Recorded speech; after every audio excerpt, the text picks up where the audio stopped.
This is Sarah Arrowsmith, postdoctoral researcher at the University of Liverpool. And Alys Kay, trainer, coach, photographer and videographer. And you're listening to Making an Impact special on the Academy's Developing Practice podcast.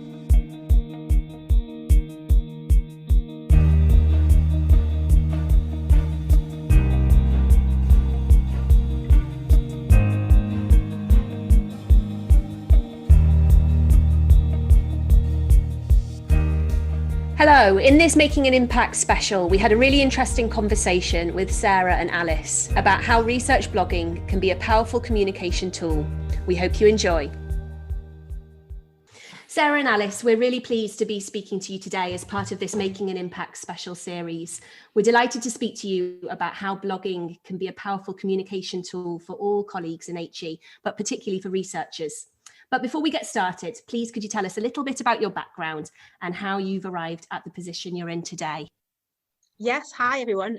So I'm Sarah, I'm a postdoc researcher at the University of Liverpool.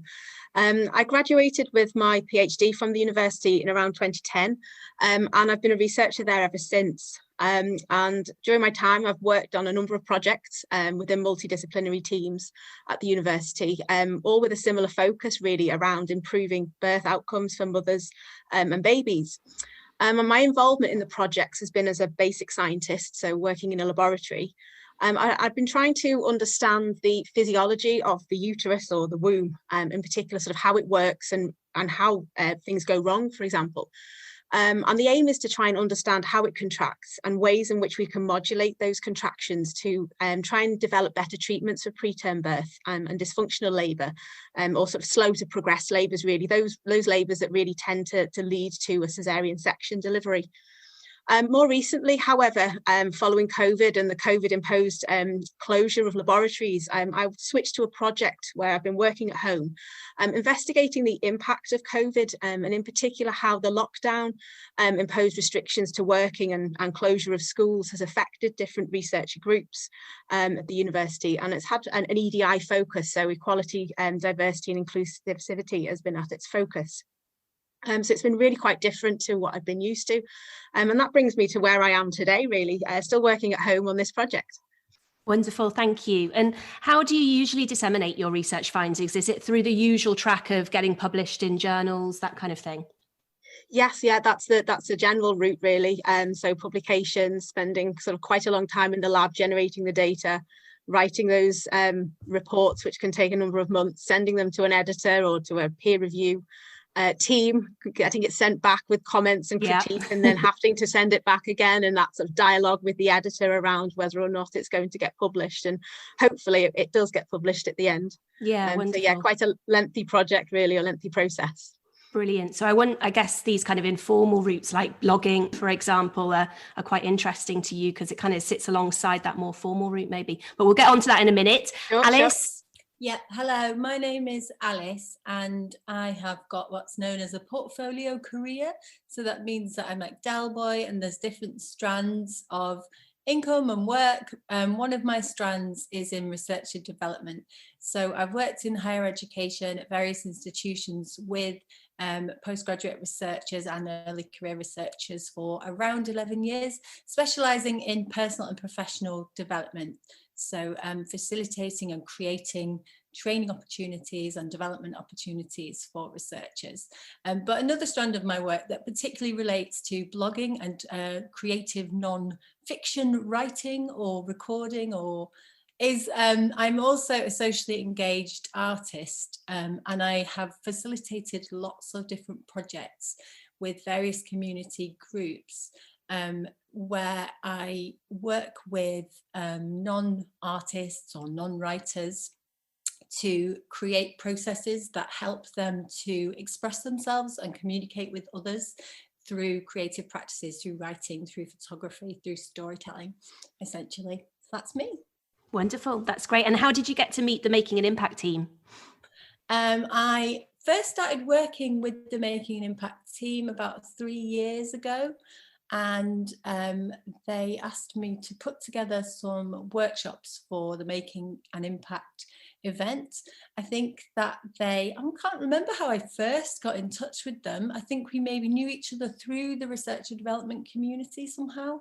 There's still a community of people that work in this specific area. So I think that was how we met originally. So today's podcast is all about the ins and outs of research blogging. So Alys, if I come to you and your experience about writing blogs, why is first-person narrative writing so popular, do you think? It's an interesting one. I think first-person writing has become even more popular in recent times, I think because of societal changes to do with identity, and that people are talking so much more about identity as a thing. And so I think when I was growing up, I'm 40 now, so I'm quite old. But when I was growing up, people weren't really talking about identity in detail and specific identities and the experience of specific identities. But I think that's changing a lot. So part of the increased popularity is about people wanting to express their lived experience of who they are. But also when we read a personal essay that's from a first person perspective, it can help us to understand and feel that we know that person. So it also, as well as that, it also expands our experience of the world. So I think it can be really powerful in that way, to put yourself in the story and to lead with your own identity. Wow. So would you say that a written blog is more powerful than a vlog? Would I say it was more powerful? Not necessarily. No, I wouldn't say that. I say video of all kinds is really big, isn't it, at the moment? And video can be excellent at capturing our attention. So I think it depends on what you want to communicate and how much content there is behind the idea. So one of the harsh things that I always say when I'm looking at my own ideas and I'm trying to write, I sort of say to myself, is this a tweet or is it a blog post? If I can express the whole idea in less than 140 characters, then I'll be like, that's not really an idea that I can develop. And I think so. I think the vlog is limited by how short it is effectively. So if you want to write a longer piece, then you're probably still best sticking to the blog format, I would say. Okay, great. So why should researchers consider blogs as a way to communicate their research? Is there intrinsic benefits for them to do this rather than the more traditional routes of journals and so on? Really, well, I think for me, it was around trying to think about new audiences to capture, to be honest. So, talking around the general route to publication is you are usually speaking to specialists within your area at probably quite a high level or high detail piece of information. And I guess it allows you as a researcher to think about public engagement, for example, and how you can put across your ideas to different audiences. It's quite challenging, I think, to also think about writing in the first person narrative and giving those, lived in experiences. It pushes you out of your comfort zone, I think, a little bit as a researcher. But maybe able to tap into how the public would respond to your research and maybe generate new ideas through those communication tools. Brilliant, Sarah. So you're saying that this is something different. It's a different audience, because I'm trying to get my head around this as someone who's published, quite a bit in academic journals, and we're always taught we don't write in the first person, make sure it's, high level, all the kind of stuff you were talking about in terms of peer review. And that's not what a blog is it? So is it because it's a different audience that it's still really important to kind of get your work out through this means as well, would you say? I think it depends who you are writing for. So if you want to write something that's very personal, and it could be around conveying your science to a different audience, the general public in a lay term, then yes, that would be the case. But I think there's also the element of potentially writing your research just in a different way and maybe communicating your ideas, whereas I don't think you get that opportunity in a publication because it is very structured. But you may be able to sort of put your opinion out there and get critique on that opinion before you've actually spent hours in a lab and what have you generating that data. You could just test the water with ideas and just put your thoughts and feelings out there. So I think you can write for different audiences. I think the process of writing your research in a different way, so writing the story of your research and formulating that can often help you to learn and think about that research in new ways. So I don't know if any of you have had that experience where you try to explain something to yourself, and in explaining it, then you generate new ideas around it and you rearrange the pieces and understand it more, or perhaps you discover gaps in your knowledge and you think, oh, actually, I don't know about that bit. And I think that's an amazing thing about these kind of processes, that actually you're learning and you're thinking in different ways that perhaps are slightly more creative, but you're not getting any input from anywhere else. So it's a way of self-processing the content and formulating. A story is a way of formulating an explanation, and that can be really powerful for communication, but it can also be really powerful for learning and teaching, I think. So I think it's a really good practice for anybody to have, to kind of process their stuff and to help them in lots of different ways that are not necessarily about outputting to others. So Sarah, I believe you attended Alys's session last year at Making an Impact about the use of blogging. So had you blogged before that? No, not at all. And I have to say it was a great session as well while Alys is on here. It was a really great session. But no, I'd not blogged at all before then. And I guess really, when I saw the advert for it, I thought, well, that'd be quite an interesting way to start thinking in different directions around my research. So that's what really prompted me on booking onto the Making an Impact programme. Brilliant. And can you tell us what your kind of takeaway message from the session was? Yeah, I mean, there was so much content that Alys gave us in the session. So there's lots of different things to think about. There's probably not one take-home message. As I said, I started or booked onto the course to get an idea around where to start and why to do blogging for sort of research in a research capacity. So I thought, as we've already discussed, it'd be a good experience in writing and developing different styles of writing.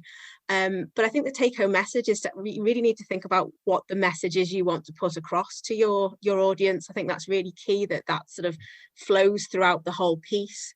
But really, I think just give it a go. Just try. Get a piece of paper and write down some ideas. Make a plan and go for it, and just try and enjoy it. Really, that's probably my advice. There's a difference, isn't there? So you've got journaling, which is a very private way of sort of formulating those ideas and articulating your ideas. And then you've got blogging, which is the public version of that, I would guess.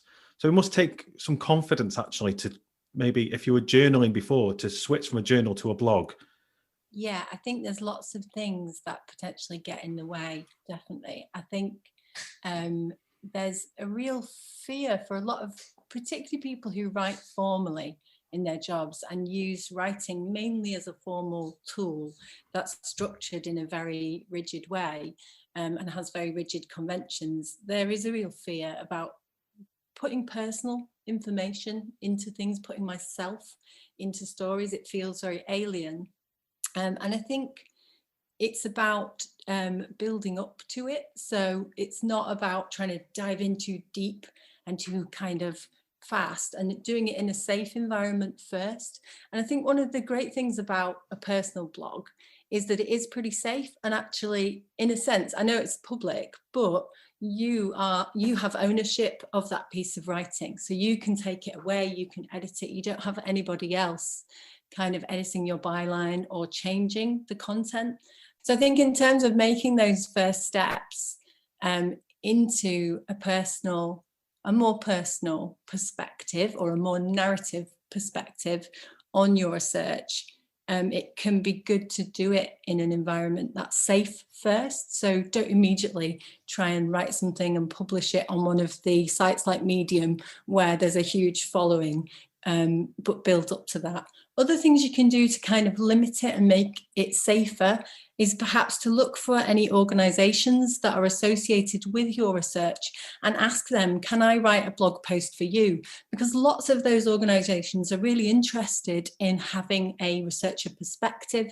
Other things you can do is ask them, is there somebody that you would like me to interview? Because I always think some of the greatest blog posts that I read are like interviewing practitioner kind of thing. So again, there's opportunities to make it feel a bit safer and to build up to that.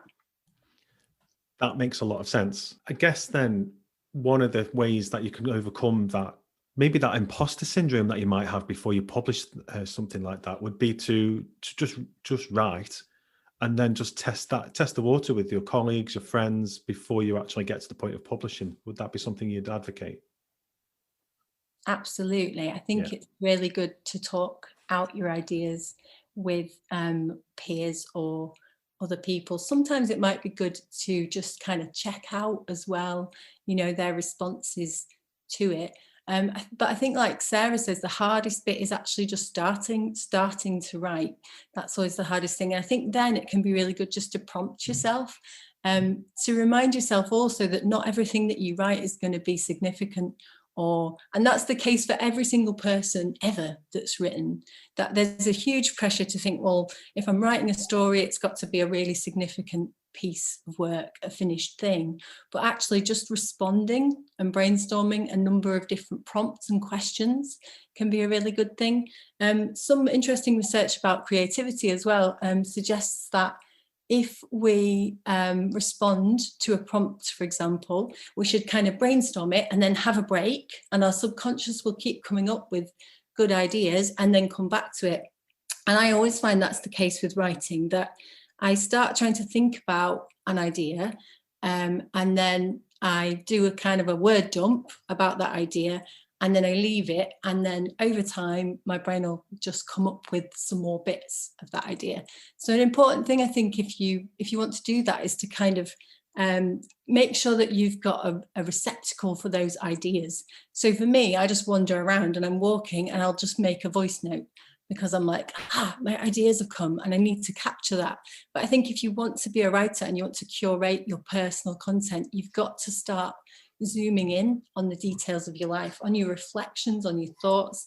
And so it's really important to have a practice of kind of catching that stuff, because it's not that you don't have it. We all have it. We all have those details inside our heads, but it's about noticing them, becoming aware of them, being able to record them. I believe as a result of attending the Making an Impact session, you obviously got into blogging, and then recently you've blogged a really well-received blog for the MRC. How did that come about? Thanks. Yeah, so no, it was a great opportunity to write the piece, and it was along the lines of the work I've been doing just recently in the last year around the impact of COVID. And the work I've been doing is looking at the impact of COVID on researchers, and in particular the productivity of researchers following the issues around school closures, the fact that laboratories and other university facilities have been closed. And it was known quite early on in the pandemic that rates of publications for female researchers were plummeting compared to males. And there was lots of anecdotal evidence around the gendered imbalance of caring responsibilities with following school closures. So as part of the project, I was looking into our university's rates of grant applications by female and male colleagues. And I was using that as a sort of surrogate, if you like, for productivity as a measure of how much researchers were able to do during this time. And it was brought up in a conversation with the chief exec of the MRC. And she thought it would actually make a really interesting piece for their Insights blog. And so it went from there, really. So it almost came from nothing, just a small piece of work I'd been doing at the university, and it grabbed attention. And so I was given the reins to write this blog, and that's how I started, really. Wonderful. And were you surprised about the uptake in terms of it being so well received? Yeah, I was. I was very nervous, really, when it was published, because I thought, because it was very personal as well. I was putting part of myself into this blog. So it was nice to have it well received. And I think it resonated with so many people that's another reason why it was well received. So as we talked about putting yourself out of a comfort zone, it was a challenge for me to do it. And it did put me out of my comfort zone. I'm not the sort of person that keeps a diary or even really puts a lot about myself out on social media. I suppose I'm quite introverted in that way. So to do that was quite a big step for me. But yes, I was given the reins, allowed to put it in my own words and write my own experiences, and actually really enjoyed it, to be honest. Alys, you've already given us a few tips on creating blogs. I think as somebody with no experience in writing blogs, what other tips could you give them? I particularly like the idea of having a brain dump for things. So I've used Brain Toss in the past, which which captures audio and then emails you that audio file. Have you got any other tips for us? I think it's important if you want to start blogging about your research, and I think that Sarah's example sort of draws on that in a way, is that you need to start finding conversations where people are talking about your research. So somewhere online there will be some people talking about your research in some way. And often a way to start thinking about blogging is thinking about what conversations can I have with other people around me and around my research that might stimulate a blog post. So in that case, Sarah had written about something specific, and that had led to a number of different conversations. But often a blog post isn't just about me, it's about me and somebody else, or me and an organisation, or me, because it's that interaction and that relationship and what happened when Sarah did this and spoke to them and did that, that makes the kind of journey in the story. So it's almost in a way like sometimes a way to get started is to think about how can I make something happen that would be interesting to a kind of intelligent non-specialist audience. What can I trigger in terms of a conversation or a piece that would help me to explain some aspect of my research, but also give me space to put in personal reflections about what I'm doing and why and what I learned. So it's about structuring those things. And sometimes like constructing a situation, which is just a conversation, that could be a really good trigger, I think. And then obviously you've mentioned storytelling as well. So if you wrap some of these things up in a story as well, that must be, even more powerful, I guess. Yeah, so I think it was really interesting what Sarah said, that this blog post that she wrote was personal, and that was not usual for her, so that was a new thing. But I think we heard in her explanation how she went from a place of something that's quite scary and not something that she feels confident about to a place of being powerful and owning that story. So I think that's what it can do, that it can start off as an uncomfortable thing, but actually by taking ownership of it and putting it into the form of a story, you make yourself more powerful, and it connects more powerfully with other people because they get that emotional journey and they get that through the story. Are there any particular blogs or authors of blogs that you both like? Sarah, have you got any recommendations? I guess coming at it from a different angle. So from a research perspective, I quite often tap into the conversation, mainly because there's quite a lot of academics that post articles on there. So they tend to be experts, they are quite factual, and so I guess they're quite a good, I would say, a good source of information sometimes. And they are put across in quite a nice, easy to read manner. They're very topical, and they tend to be quite relevant to current affairs. So they're applicable to a lot of audiences. But in terms of style, I think when it comes to reading different types of blogs and thinking about my hobbies and that kind of thing, I do prefer the personal blogs. So as Alys mentioned, you really get to engage with the reader in those sort of personal blogs. You can feel and understand the reader, and that conversational style tends to take you on that journey. And as a reader, that's what I quite like. So those that have a good mix of personal experiences, but also embed factual information in there, and obviously things like humour is also a winner in my eyes as well. You want to read something and take something away, and humour can do that quite nicely.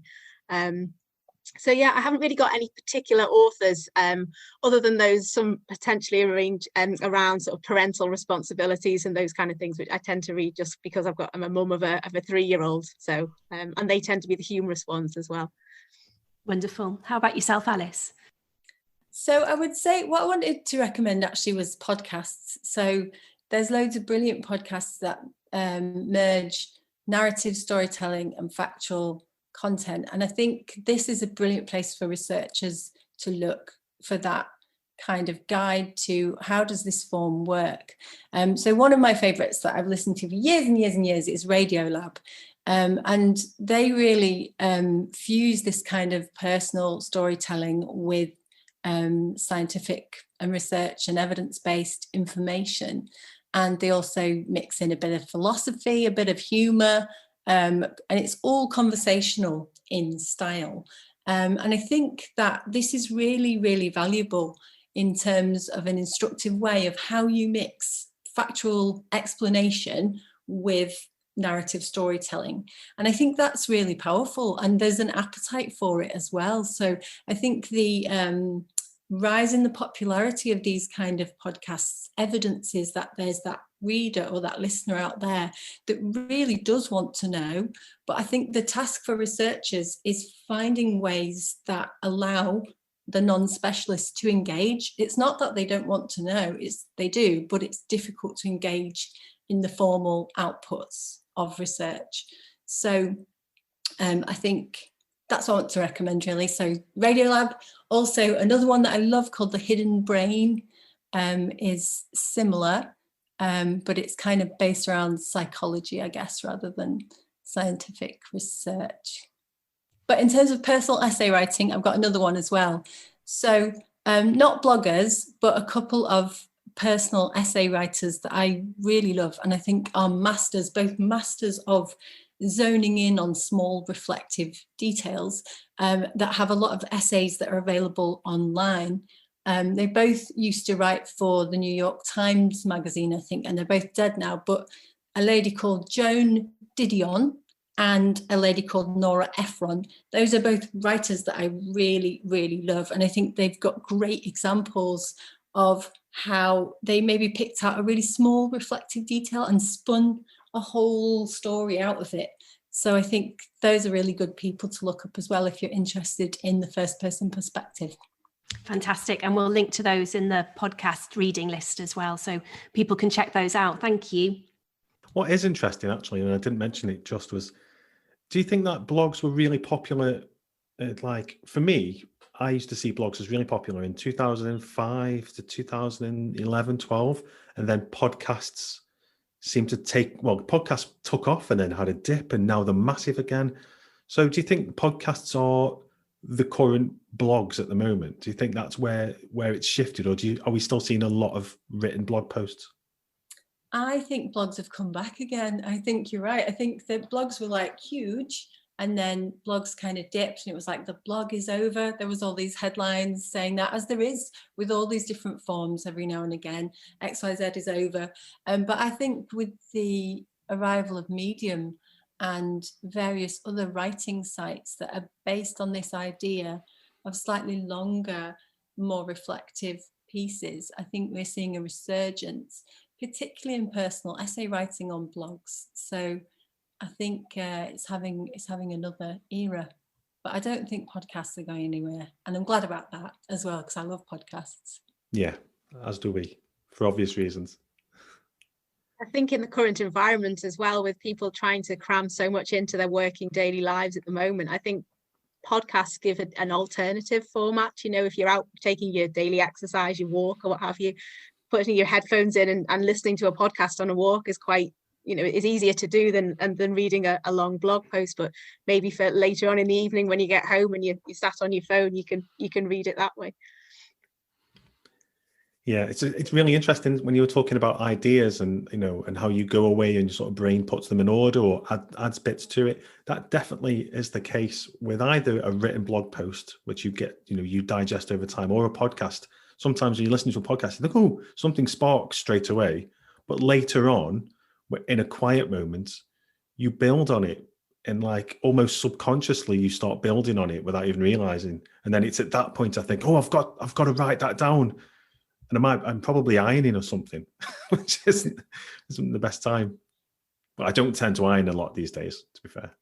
Okay, so this podcast is the Developing Practice podcast, and we like to finish each of these episodes with 3 or 4 take-home tips that the listeners could reflect on in terms of their own personal practice.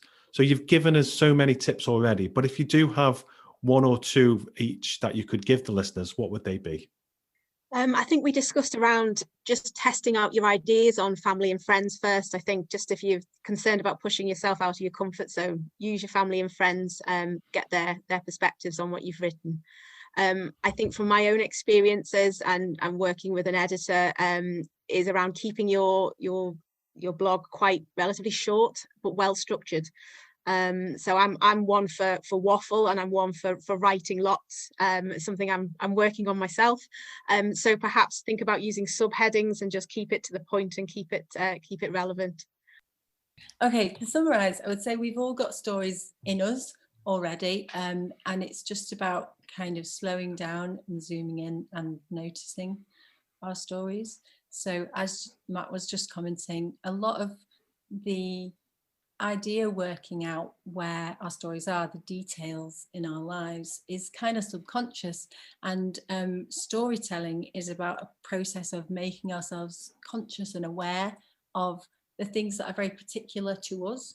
So it's just about finding those experiences, that visual imagery, those thoughts that are particular to you, and recording that in your writing.